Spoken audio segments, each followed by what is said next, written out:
ഇപ്പോഴത്തെ സ്വാതന്ത്ര്യ ദിനത്തിനൊക്കെ രഞ്ജിത്തേട്ടാ നല്ല ടീച്ചർമാരെ കുട്ടികളൊക്കെ ആയിട്ട് നല്ല റീൽസും നല്ല ഇതൊക്കെ എടുത്തിട്ട് നല്ല രസമുണ്ട് കേട്ടോ ഫോട്ടോയൊക്കെ.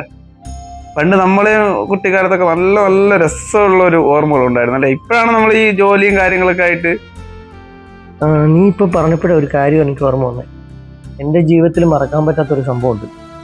ഞാൻ പഠിത്തമൊക്കെ കഴിഞ്ഞിട്ടേ എൻ്റെ വീടിനടുത്തൊരു കടയുണ്ട്. കടയിൽ സാധനം മേടിക്കാനായിട്ട് അവിടെ നിൽക്കുക. ആ നിൽക്കുന്ന സമയത്ത് എന്നെ പഠിപ്പിച്ച ടീച്ചറും ടീച്ചറിൻ്റെ മോനും കൂടെ അവർ രണ്ടും കൂടെ സ്കൂളിലേക്ക് പോയിരുന്നു ബൈക്കിൽ. സ്കൂളിൽ പോയി. അപ്പോൾ സ്കൂളിലേക്ക് ചെന്ന് കുറച്ച് കഴിഞ്ഞപ്പോഴത്തേക്ക് ടീച്ചറിൻ്റെ മോന് തിരിച്ച് കടയിലേക്ക് നടന്നു വന്നു. അനൂപ് എന്ന പേര്. അപ്പോൾ അവൻ വന്നിട്ട് എൻ്റെ അടുത്ത് പറഞ്ഞ് അമ്മ വിളിക്കുന്നു, ടീച്ചറെ അങ്ങോട്ട് വരാൻ പറഞ്ഞു സ്കൂളിലേക്ക്. ഞാൻ അവൻ്റെ കൂടെ സ്കൂളിലേക്ക് അവിടെ നടന്നു തന്നു.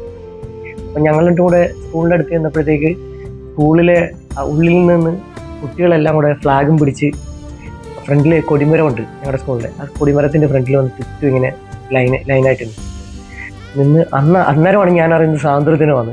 സ്കൂൾ വിട്ടതിന് ശേഷം പിന്നെ സ്വാതന്ത്ര്യദിനവും കാര്യങ്ങളൊന്നും നമ്മൾ നോക്കാറില്ലല്ലോ. പെട്ടെന്ന് ടീച്ചർ പുറത്തേക്ക് വന്നു. അപ്പോൾ അന്നത്തെ ടീച്ചർ ഇപ്പോൾ അവിടുത്തെ ഹെഡ് മിസ്സസ് ആയിരുന്നു. അപ്പോൾ ഞാൻ പെട്ടെന്ന് ടീച്ചർ വന്നിട്ട് പറഞ്ഞു, കുട്ടികളുടെ എല്ലാവരുടെ മുന്നിൽ വെച്ചിട്ട് പറയുവാണ്, ഇന്ന് ഇവിടെ ഈ ഫ്ലാഗിഡ് ഇന്നത്തെ ദിവസം സ്വാതന്ത്ര്യദിനത്തിന് ഇവിടുത്തെ മുമ്പുണ്ടായിരുന്ന പൂർവ്വ വിദ്യാർത്ഥികൾ ഇവർ രണ്ടുപേരുമാണ് ഇന്ന് ഇവിടെ പതാക ഉയർത്തുന്നത്. അന്ന് ആ ടീച്ചർ പറഞ്ഞ ആ സമയത്തുണ്ടല്ലോ, എൻ്റെ ജീവിതത്തിൽ എനിക്ക് കിട്ടിയ ഏറ്റവും വലിയൊരു ഭാഗ്യമാണത്. ഞാൻ ജീവിതത്തിൽ മറക്കാൻ പറ്റാത്ത ഒരു ഇല്ല. വേറെ സാധാ ഒരു കടയിൽ സാധാ അവിടെ സൈഡിൽ നിന്നല്ലേ.